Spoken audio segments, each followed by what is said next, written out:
ये शो में। नैब खैबर पख्तूनख्वा की कारकर्दगी पर उठते सवालात, हकायक क्या? Malam Jabba billion tree tsunami, bank of Khyber, एहतसाब कमीशन केसेस बेशरफ क्या? अहम केसेस की तफ्तीश में सुस्त रवि का तासुर, हकायक बेनकाब। अस्सलाम वालेकुम। पस पर्दा हकायक सनसनीखेज इंकशाफात प्रोग्राम बेनकाब में हूँ आपके साथ सैफान खान।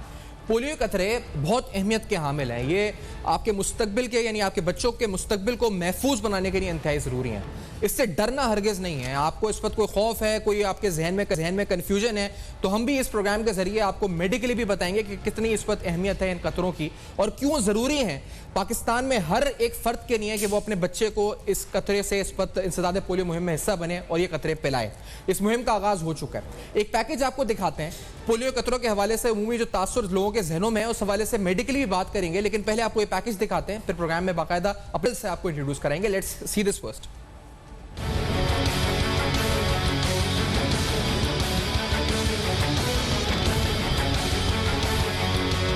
पाकिस्तान में पोलियो के खिलाफ जंग में फतह कितनी दूर है? जिंदगी भर की माजूरी से बचाने वाली पोलियो वैक्सीन के बारे में कुछ पाकिस्तानी आवाम में शकों को शुबाहत पाए जाते हैं, जो कि एक गलत तासुर है और वालिदैन को भी गुमराह कर रहे हैं। लेकिन जब मंजिल करीब हो तो गलती की गुंजाइश नहीं। कतरे पिलाए जाने से इनकार जितना ज्यादा होगा, पोलियो टीमों के लिए खतरा भी उतना ही ज्यादा होगा। मगर हेल्थ वर्कर्स और वालिदैन को ये वाज़ेह तौर पर समझना है कि कतरे पिलाए जाने भी अहम है। हमें वालिदैन को ये समझाना होगा कि पोलियो बच्चों को मुतासिर करने वाली ऐसी खतरनाक बीमारी है जो एसाबी निजाम पर हमलावर होती है और जिस्मानी तौर पर मफलूज कर देती है। अगर ये फेफड़ों को मफलूज कर दे तो चंद ही घंटों में मौत वाक़ई हो सकती है। इस बीमारी का कोई इलाज नहीं, सिर्फ 2 कतरे हर बार। हुकूमत पाकिस्तान भी इस अहम मसले पर अपनी कोशिशों और काविशों में मसरूफ अमल है। पोलियो से घबराएं नहीं, हम आपके साथ खड़े हैं। कितना खतरनाक ये मर्ज है, कितना खतरनाक ये हो सकता है। और अभी भी रिसेंटली जब पंजाब में एक बच्चा ऐसे हलाक हुआ और मुसलसल ये मर्ज बढ़ता जा रहा है, आखिर वजह क्या है कि पाकिस्तान इसको शिकस्त देने में अब तक कामयाब नहीं हो सका है। डॉक्टर खालिद शफी साहब प्रोग्राम में साथ मौजूद हैं, पाकिस्तान पीडियाट्रिक एसोसिएशन के सेक्रेटरी जनरल हैं। हमें ज्वाइन कर रहे हैं सलमान अहमद साहब भी, जो कि एक मारूफ गुलकार भी हैं, पाकिस्तान में एक मारूफ नाम भी हैं, लेकिन गुडविल एम्बेसडर हैं, पोलियो के सफ़ीर हैं। हमारे साथ टेलीफोन लाइन में मौजूद हैं। डॉक्टर साहब, पहले आपसे पूछूंगा, डर खौफ तो है लोगों को, ये क्यों है? और दूसरी बात, कितना ज़रूरी है, कितना अहमियत है इसकी? नहीं पिलाया तो नुकसान कितना, ये बताएं ज़रा मेडिकली। जनाब वालेकुम सलाम जनाब, बहुत बहुत शुक्रिया। जितने जोशो जज्बे से अब मीडिया जो है इस चीज़ को एडवोकेट कर रहा है, तो इंशाल्लाह हम पोलियो को खात्मे के करीब पहुंच चुके हैं। इंशाल्लाह इसको खत्म भी कर लेंगे। बात सिर्फ इतनी है कि तमाम बच्चे जिनकी उम्र पैदाइश से लेकर 5 साल तक की है, अगर वो जो पोलियो के जो राउंड्स होते हैं, चंद राउंड्स में हर आदमी अपने बच्चे को अगर पोलियो के कतरे पिला देगा तो पोलियो का खात्मा हो जाएगा। ये चंद राउंड्स में हो जाएगा, इससे ज्यादा की जरूरत नहीं है। लेकिन बदकिस्मती से होता ये है कि कुछ लोग हैं जो किसी भी राउंड में बच्चे को पोलियो के कतरे नहीं पिलाते। ना सिर्फ वो पोलियो के कतरे नहीं पिलाते, बल्कि दीगर हिफाजती टीके हैं वो भी नहीं लगवाते। तो मैं बहुत वाज़ेह कर दूं कि जो भी बच्चा पाकिस्तान में पैदा होता है, हुकूमत में हमारी हजारों खराबियां हैं, लेकिन बच्चों की सेहत के मामले में तमाम हुकूमतों ने और इस हुकूमत ने भी तमाम कोशिशें जो है की हैं कि तमाम वसाइल मुहैया किया जाए। तो जो बच्चा पैदा होता है उसके लिए हुकूमत की तरफ से टीकों का बेहतरीन इंतजाम है, जिसमें 4 दफा पोलियो के डोज पिलाए जाते हैं और दीगर 10 बीमारियों के टीके भी साथ लगते हैं। इसके साथ ये जो पोलियो के कतरे हैं ये भी जरूरी है कि सिर्फ वो जो हिफाजती टीके हैं उनसे पोलियो को जो है ना मुकम्मल कंट्रोल नहीं किया जा सकता, इसलिए ये मुहिम चलाई जाती है बार बार। तो इसको बहुत आसान चीज है, सिर्फ 2 कतरे पोलियो के पिलाने। जब भी टीमें आपके घर पे ऊपर आए, आप उनको जो है ना खुश दिली से उनका इस्तेकबाल करें, उनको बच्चे को पोलियो के कतरे पिलाएं। अब जो कोरोना के जमाने में अब जो टीमें आ रही हैं, क्योंकि 6 महीने मुहिम रुकी रही थी, अब मुहिम चली है, ये दूसरी मुहिम है। पहली मुहिम टारगेटेड थी, छोटे लेवल की थी, उससे बड़ी लेवल की मुहिम है। इस मुहिम में पैदाइश से लेकर 5 साल तक के बच्चे को पोलियो के कतरे पिलाए जा रहे हैं और 6 महीने से लेकर 5 साल के बच्चे को विटामिन ए के कैप्सूल भी दिए जा रहे हैं। तो जब भी आपके घर पे टीम आएगी, आपने उनको पोलियो के कतरे पिलाने हैं। हर आदमी अगर इन 5 दिनों में पोलियो के कतरे पिलाए, और ये अमल हम अगले 2-3 राउंड्स में हम दोहरा देंगे, तो पोलियो तो अभी इसी साल में भी खत्म हो सकता है। ये कोई अनहोनी बात नहीं है। इंशाल्लाह इंशाल्लाह। सलमान अहमद साहब, आपको लगता है हम इस जंग में एक हो जाएंगे और शिकस्त देंगे इंशाल्लाह पोलियो को? सलमान अहमद साहब, कितने पुरुमीद आप हैं?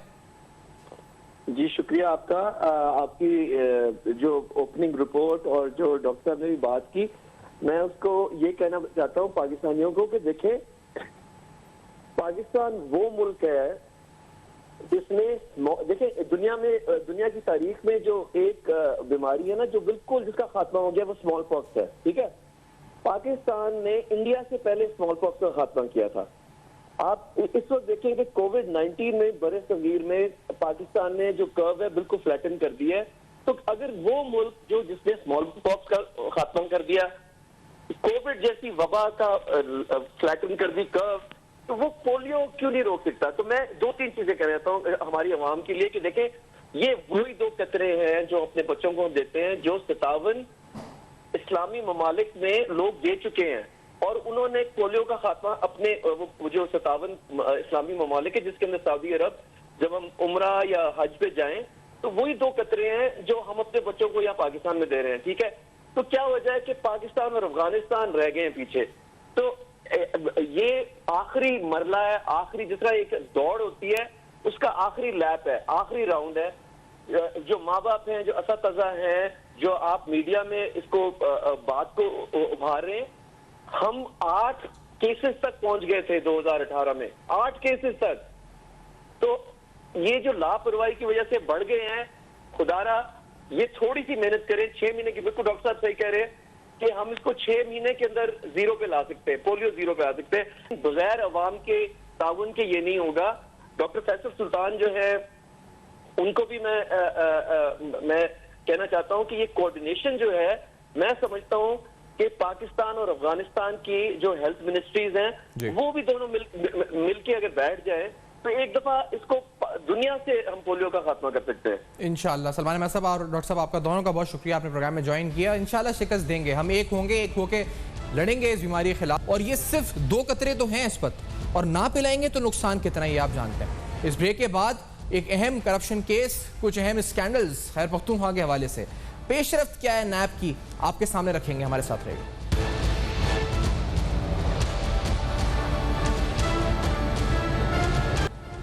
Welcome back. आप देख रहे हैं बेनकाब। बेनकाब में अहम तरीन सवालात, खैबर पख्तूनख्वा में नैब की कारकर्दगी कैसी है और क्या सवालात उठते हैं? बार बार तासुर ये दिया जाता है कि बहुत से अहम केसेस सुसरवी का शिकार हैं, पेशरफ्त नहीं है।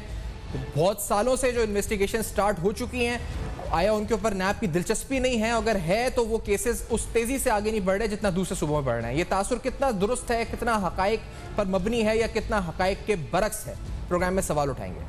कल भी हमने देखा कि नोटिस इशू हुए। ये नोटिस पेशावर हाईकोर्ट की जानिब से Malam Jabba, billion tree tsunami, bank of Khyber, एहतसाब कमीशन स्कैंडल्स पर नैब को इसकी सूरत पे पेशावर हाईकोर्ट ने जारी किया। एक पिटिशन दायर हुई। इस दायर रिट पिटिशन पर चेयरमैन नैब और डीजी नैब खैबर पख्तूनख्वा से भी जवाब तलब कर लिया गया। और मुबैना करप्शन और बेकायदगियों, ये जो प्ली ली गई, वो कहा गया कि मुबैना करप्शन और बेकायदगियों के केसेस में नैब कोई दिलचस्पी नहीं ले रहा। दरख्वास्त गुजार डॉक्टर आदिल ज़रीफ ने यह कहा। कई सालों से ये केसेस सर्द खाने की नज़र हो चुके हैं, यानी जो 4 केसेस मैंने गिनवाए, Malam Jabba, billion tree, bank of Khyber और एहतसाब कमीशन, ये कहा गया जी सर्द खाने के नज़र हो चुके हैं। नैब इन केसेस पर कार्रवाई ना करके खुद नैब ऑर्डिनेंस के खिलाफ वर्जी कर रहा है। दरख्वास्त गुजारों के वकील अली गौहर दुरानी ने मजीद दलाइल भी दिए और कहा कि नैब सिर्फ अपोजिशन के खिलाफ सरगर्म है। हुक्मरान जमात को फ़ायदा पहुँचाने और उनके खिलाफ रेफरेंसेस दायर ना करने पर नैब के खिलाफ कार्रवाई की जाए। दरख्वास्त गुजार ने यह मौक़िफ़ भी इख्तियार किया।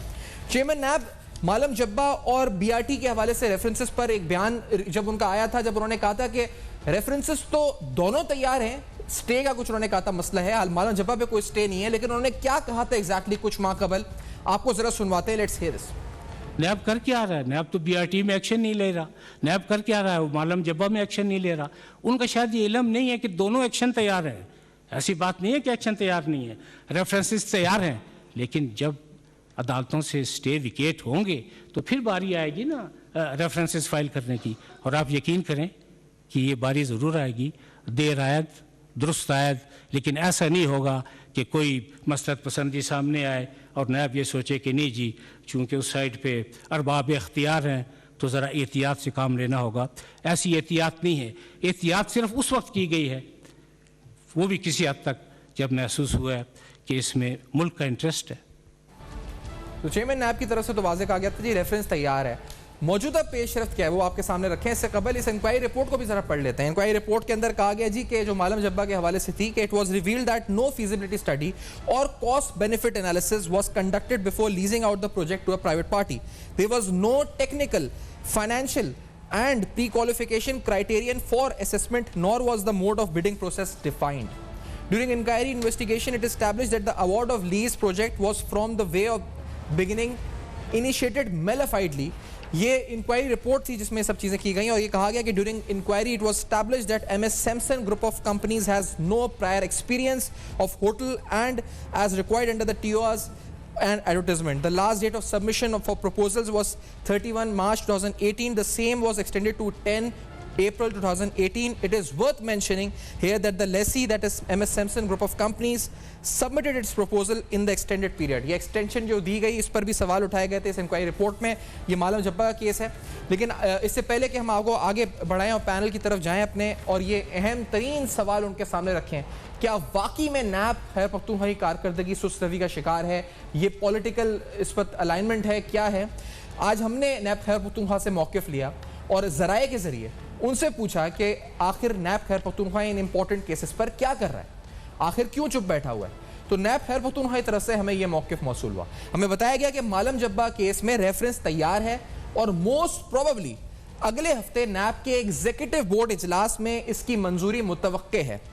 जब हमने बिलियन ट्री सुनामी के हवाले से सवाल पूछा तो हमें बताया गया कि इसकी इंक्वायरी रिपोर्ट मुकम्मल होकर तफ्तीशी रिपोर्ट अरसाल कर दी गई है नैब हेडक्वार्टर्स को और मजीद पेशरफ्त इसके बाद मुतवक्के है, यानी ये इंक्वायरी से इन्वेस्टिगेशन स्टेज पे इसके बाद जा सकता है। बैंक ऑफ खैबर केस के बारे में जब हमने पूछा तो हमें बताया गया कि नैब ऑर्डिनेंस की जद में ये केस आ गया था, 3 माह इस वजह से रुका। उसके बाद हमने दोबारा तहकीकात के लिए री इन्वेस्टिगेशन के लिए भी हम सरगर्म हैं और इस पर री इन्वेस्टिगेशन स्टार्ट होगी। ये नैब खैबर पख्तूनख्वा का मौक़िफ़ है। तो बजाय लगा कि मामला इस्लामाबाद में रुके हुए हैं, खैबर पख्तूनख्वा से तो क्लियर है। ब्रिगेडियर फारूक हमीद साहब साबिक डायरेक्टर नैब हमारे साथ हैं, इमरान शफीक साहब साबिक प्रोसिक्यूटर डिप्टी प्रोसिक्यूटर नैब हैं, आरिफ चौधरी साहब एडवोकेट इस्लामाबाद में साथ मौजूद होंगे। इमरान शफीक साहब, ये तासुर ठीक है फिर क्या कि या तो नैब खैबर पख्तूनख्वा तो हमें कह रहा है कि हमने केसेस आगे फॉरवर्ड कर दिए हैं, इस्लामाबाद में मीटिंग्स नहीं हो रही हैं, इस्लामाबाद आगे बढ़ा रहा। जब चेयरमैन नैब इतने माह कबल कह चुके थे रेफरेंसेस तैयार है मालम जब्बा के, तो क्यों नहीं आगे बढ़ रहे, क्यों नहीं अप्रूव हो रहे आगे रेफरेंसेस? शफीक साहब देखें सिफान साहब, ये तो सबके सामने है। सुप्रीम कोर्ट ऑफ पाकिस्तान भी ये कह चुकी है कि नैब के बारे में ये तासुर पाया जाता है कि वो सिर्फ वन साइडेड प्रोसिक्यूशन कर रहा है, उसके बहाव जो है वो एक ही तरफ है और कमजोर तरफ जो है वो उसका डंडा ज्यादा चल रहा है और जो ईवानों में मजबूत और इक्तदार पर बराजमान लोग हैं।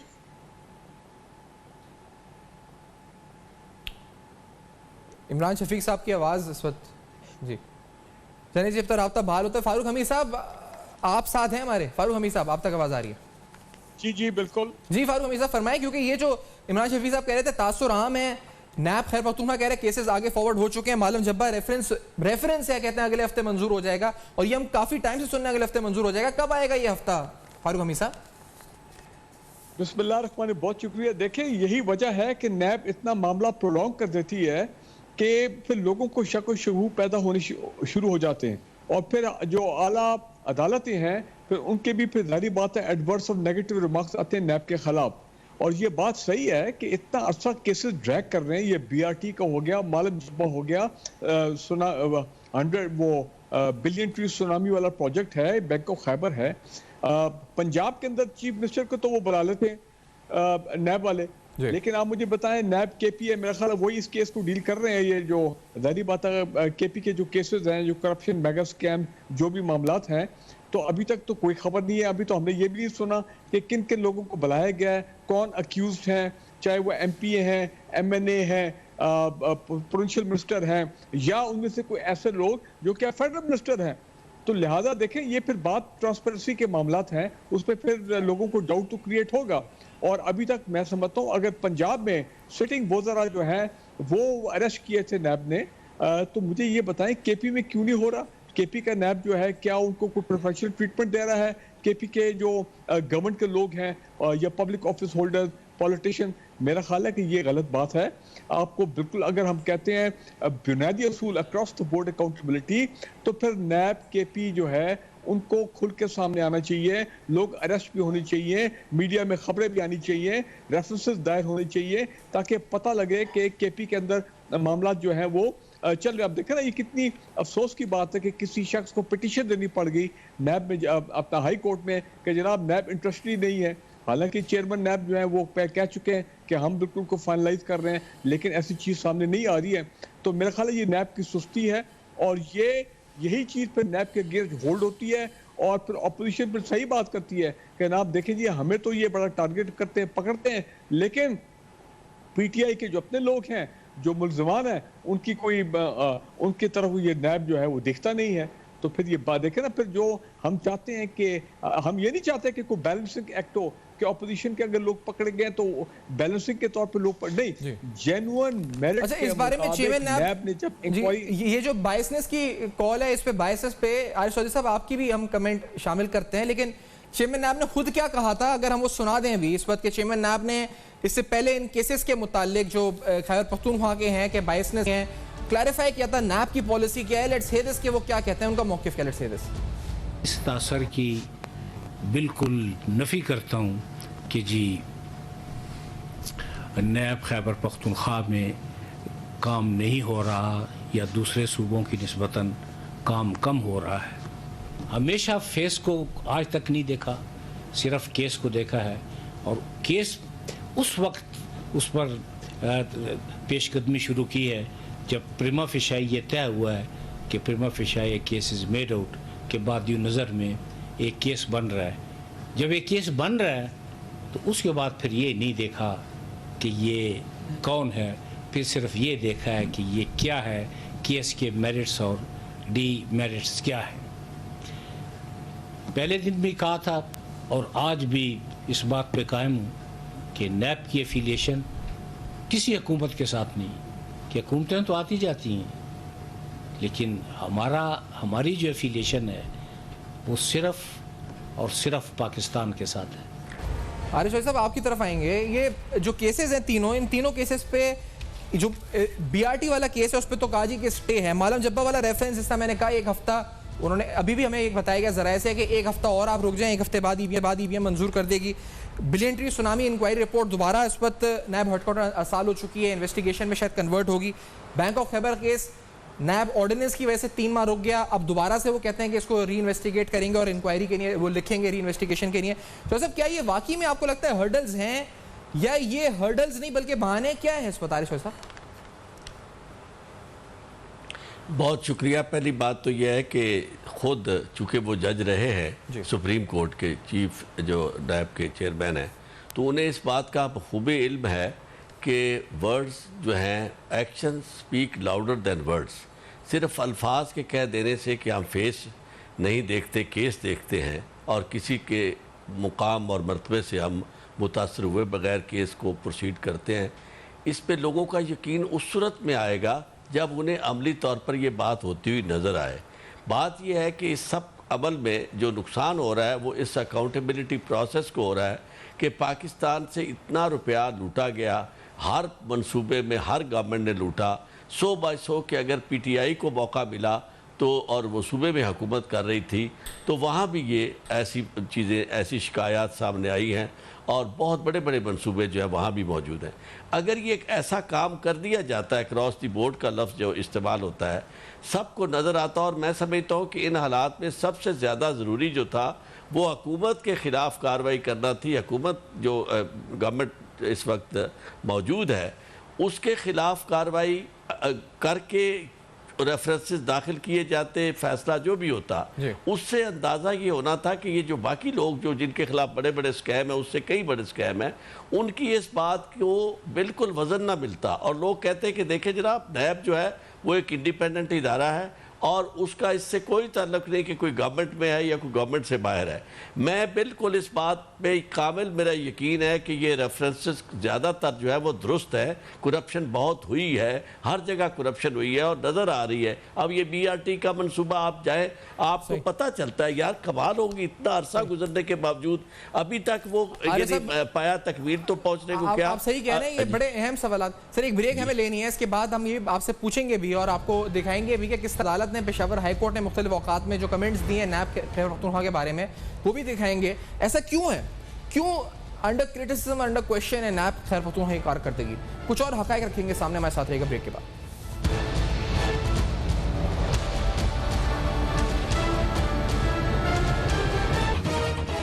Welcome back. आप देख रहे हैं बेनकाब में अहम तरीन सवालात, कुछ अहम हकायक जिन पर सवालात उठा रहे हैं। मालूम जब्बा केस खैबर पख्तूनख्वा नैब के पास जो सरफेस हुआ, ये केस जब सामने आया, जिसकी इंक्वायरी रिपोर्ट भी आपके सामने रखी है, 7 जनवरी 2018 को सरफेस हुआ। इसी तरह से बिलियन ट्री सुनामी केस पर जो इंक्वायरी चेयरमैन नैब ने ऑर्डर की थी वो 5 अप्रैल 2018 थी। 2018 की बात हम कर रहे हैं।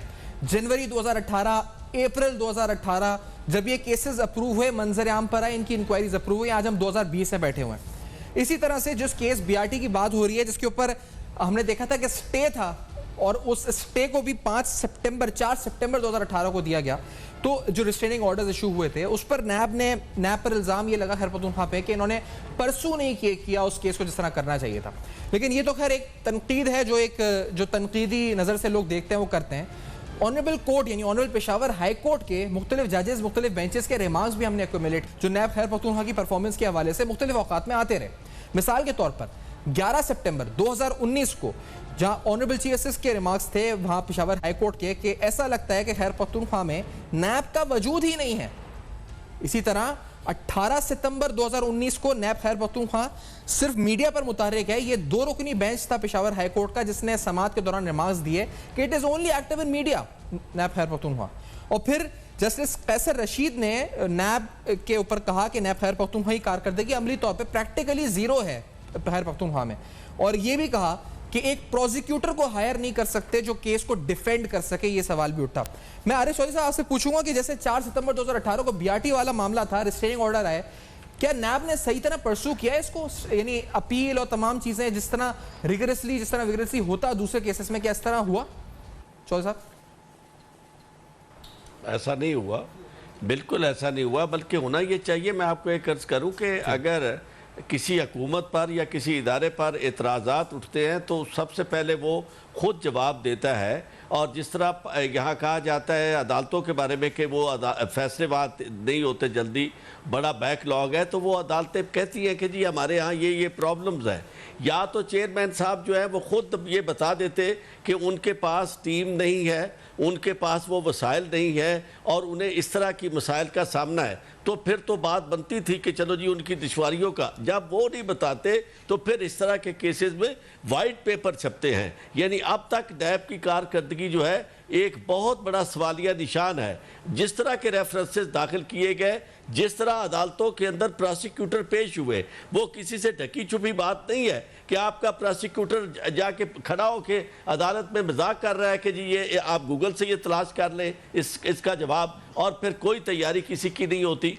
तो मैं ये समझता हूँ कि आपने सबसे पहले अगरमा परवरी अपने घर से ख़त्म चुके नहीं की, और वो लोग जिनकी वाबस्तगियाँ भी कहीं और थी और कॉम्पिटेंस भी जो है वो शक व शुबा से बालातर नहीं है, वो आपके साथ मौजूद है। तो फिर उसका नतीजा यही है। और फिर ये बात भी बिल्कुल सामने आ रही है कि भाई आप 2-2 साल से अगर वहाँ केसेस मौजूद है, वही अरसा आपको हुआ है दूसरे केसेस को पिक एंड चूज करते हुए।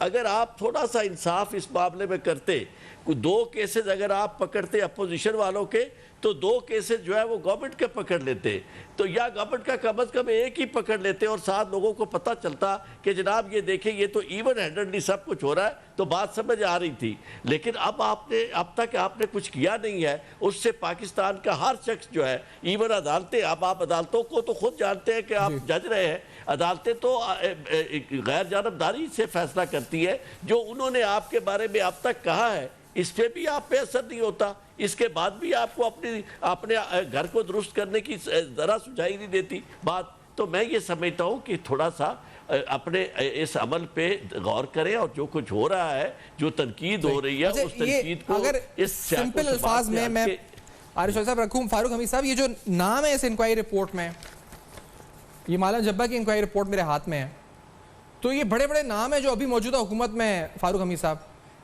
ये वजह है क्या? अगर स्टेट अल्फाज आपसे पूछूं, क्योंकि ये तो कह रहे हैं हमने खैबर पख्तूनख्वा का नैब कह रहा है हम तो ऑर्डिनेंस, हम तो ये रेफरेंस भेज चुके हैं बना के कंप्लीट 1 हफ्ते में मंजूर हो जाएगा ईवीएम।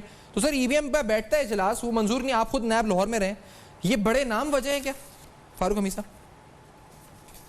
देखिए ऐसे होना नहीं चाहिए, ये तो मैंने आपको कहा है कि फिर ये नैब के खिलाफ जाता है। पर और ऑनरेबल जजेस जब अपने एडवर्स कमेंट्स देते हैं अपने मुख्तलिफ केसेस में नैब के खिलाफ और नैब की कारकर्दगी पे, तो फिर वो इसका मतलब वो बिल्कुल सही कहते हैं। और यहाँ पे देखें, चाहे परवेज खटक साहब हों, वो पहले उनके दौर में ये काफ़ी प्रोजेक्ट्स शुरू हुए थे, अगर अब वो फेडरल मिनिस्टर हैं, उनका नाम मालम जब्बा के साथ बड़ा एसोसिएट किया जाता है वगैरह, तो देखें ये बिल्कुल मैं तो कहता हूँ कि चेयरमैन नैब ने जो कहा है ना कि हम केस देखते हैं फेस नहीं, मेरा ख्याल है केपी में वो फेस देख रहे हैं, केस नहीं, पहली बात ये। दूसरा ये कि आपने कहा कि नैब केपी जो है वो तो केपी में नज़र ही नहीं आता। मेरी नज़र में तो सिर्फ नैब लाहौर है, ये नैब रावलपिंडी है जो कि डिलीवर कर रहे हैं और जो एक्चुअली लग रहा है कि वो एहतसाब के प्रोसेस को आगे लेके चल रहे हैं। नैब कराची हो, नैब बलूचिस्तान हो, नैब केपी, इनकी तो कोई खबर ही नहीं आती, हमें तो पता नहीं यहाँ पे क्या हो रहा है और कोई कारकर्दगी सामने नहीं आ रही। और तीसरी इंपॉर्टेंट चीज़ ये है कि ये देखें, ये भी ऑनरेबल जजेस को देखना पड़ेगा कि ये जो स्टेज हो जाते हैं और फिर स्टेज चलते हैं, इतने इतने महीने चलते हैं, इनका भी कोई टाइम लाइन, इनके भी कोई टाइम लिमिट होनी चाहिए। एक बात ये फारूक साहब बता दें, क्योंकि ये बड़ा जरूरी है बताना कि नैब कराची जो है और नैब केपी में भी अरेस्ट नहीं हुए कोई बड़े, यानी यहाँ नैब कराची में जाता मेरे इल्म में है तो फिजाइया हाउसिंग स्कीम में 1-2 अरेस्ट हुए, इसके अलावा नैब कराची में भी कोई अरेस्ट नहीं हुआ रिसेंटली। तो इसका मतलब क्या ये जो अरेस्ट ना करने की स्ट्रैटेजी होती है ये भी हो सकती है कि लीगली वो चाहते हैं केस ना स्ट्रॉन्ग और फिर वो किसी को गिरफ्तार करें, तो और अगर वो नहीं करते अरेस्ट तो फिर ये होता है कि कुछ कर नहीं रही नैब। तो आप बीइंग अ नैब ऑफिशियल आपको क्या लगता है कि ये कैसे बैलेंस स्ट्राइक डाउन होना चाहिए इसका? नहीं देखिए ये गलत है, नहीं तो चेयरमैन नैब की जिम्मेदारी है कि वो देखें चेयरमैन नैब कि जनाब कैसे कौन सा नैब जो है रीजनल नैब वो डिलीवर नहीं कर रहा। नैब सखर तो एक ही लगता है कि वो अब तक खुर्शीद शाह साहब वाला केस है उसमें ही वो फंसे हुए हैं, वो भी देख लें कितने महीने हो गए खुर्शीद शाह साहब को जेल में, लेकिन अभी हमने कोई रेफरेंस की कोई ऐसी खबर नहीं सुन रहे हैं। तो मेरा कहने का मतलब ये है, और एक और मैं बात कहूँ, देखिए ये केपी में एक माइंडसेट बड़ा मुख्तलिफ है। अगर आपको याद हो आज से 4-5 साल पहले इन्होंने बड़ा अच्छा काम किया था, इंडिपेंडेंट एहतसाब कमीशन वहाँ पे बना था जिसने वाकई पकड़ धक्कड़ काम शुरू कर दिया था। लेकिन फिर ये जो पॉलिटिशियंस हैं पीटीआई के केपी में गवर्नमेंट में उस वक्त के और ये अपना परवेज खटक वो द चीफ मिनिस्टर, इन लोगों ने उसको सैबोटाज किया। इन्होंने इंडिपेंडेंट कमीशन के आगे जो है वो TORs और इस चक्कर में डाल के रोड़े अटकाए और वो पूरा प्लान जो है वो स्कैटल हो गया, जिसपे आज भी इमरान खान मानते हैं उस बात को, प्राइम मिनिस्टर इमरान खान कि हाँ वो एक गलत काम हुआ था, वो एहतसाब कमीशन खत्म नहीं होना चाहिए था। तो आप देखें नॉर्मली केपी में एहतसाब का माइंडसेट जो है ना वो वहाँ पे मैंने तो BRT को आप देख लें, एक रिमार्क दिया था उस वक्त फारूक मिर्जा ऑनरेबल जजेस का, उन्होंने कहा कि खैर पख्तूनख्वा में नैब नजर नहीं आती। आपने बड़ी वैलिड बात की, आपने कहा ना कराची में नजर आ रही है, ना इस वक्त नजर आ रही है और ना इस वक्त खैर पख्तूनख्वा में नजर आ रही है। इमरान शफीक साहब साबिक प्रोसिक्यूटर डिप्टी प्रोसिक्यूटर नैब भी हमारे साथ। इमरान शफीक साहब जो नैब की कारकर्दगी, अब इस पे फॉल्ट किसका है? ब्यूरो ऑफिस का फॉल्ट है, नैब ब्यूरो खैर पख्तूनख्वा का, कि वो तो कहते हैं हम रेफरेंस भेज चुके हैं, इस्लामाबाद आगे अप्रूव नहीं कर रहा। तो गलती किस पे, गलती पे कौन है यहाँ पर, स्लो कौन कर रहा है इन केसेस को? इमरान साहब देखें सिफान साहब, इसमें बड़ी वाज़ेह बात है कि चेयरमैन नैब जिस शख्सियत के गिर्द घूमता है वो कानून के मुताबिक नैब का जो चेयरमैन है वो है, ठीक है, और चेयरमैन नैब है और चेयरमैन नैब के नीचे एग्जीक्यूटिव बॉडी है नैब की EB, उसने इस तमाम चीज़ों के डिसीजन लेने होते हैं। अगर विल हो, अगर इरादा हो, अगर कुव्वत फैसला हो और नेक नियति हो कि मैंने एहतसाब जो है वो तमाम तरफ का करना है, किसी एक जानिब का नहीं करना, अक्रॉस द बोर्ड अकाउंटेबिलिटी करनी है, तो फिर आपको मालम जब्बा भी नजर आ जाता है, फिर आपको सारे केसेस नजर आते हैं। देखे ना मीर शकीलुर रहमान का केस 37 साल पुराना तो निकाला गया और उसकी तफ्तीश जो है वो 2 महीने के अंदर अंदर मुकम्मल भी कर ली गई और इन्वेस्टिगेशन और इंक्वायरी से पहले कंप्लेंट वेरिफिकेशन की स्टेज पर ही उनको गिरफ्तार भी कर लिया गया। जहां आपने गिरफ्तारी करनी थी, जहां केस बनाना था, वहां आपने चंद लम्हों का भी तवफ़ुक नहीं किया और आपने वो काम कर डाले। लेकिन जहां आपने काम नहीं करना वो सिर्फ और सिर्फ बैलेंसिंग एक्ट के तौर पर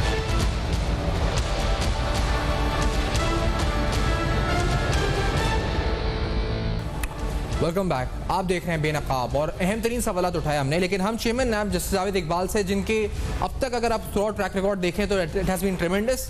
जो नंबर्स वो देते हैं और जो नंबर्स जो इस पर नैब की कन्विक्शन रेट हो या इस पर ओवरऑल रिकवरीज हो, तो उम्मीद रखते हैं कि ही विल डू समथिंग, क्योंकि केसेस जो नैब खैर पख्तूनख्वा के ज़राए कहते हैं वो यहाँ से तो जा चुके हैं, इस्लामाबाद में आगे अप्रूवल नहीं हो रहा है। तो ये बड़ा अहम सवाल है। हम जाते जाते इस प्रोग्राम में कंक्लूजन की तरफ आपको फिर से बताते चले जो 3 अहम मेगा केसेस हमने उठाए। अब खैर पख्तूनख्वा के ज़राए से हमें जो पता चला वो ये मौक़िफ़ था। हमें बताया गया कि मालूम जब्बा रेफरेंस तैयार है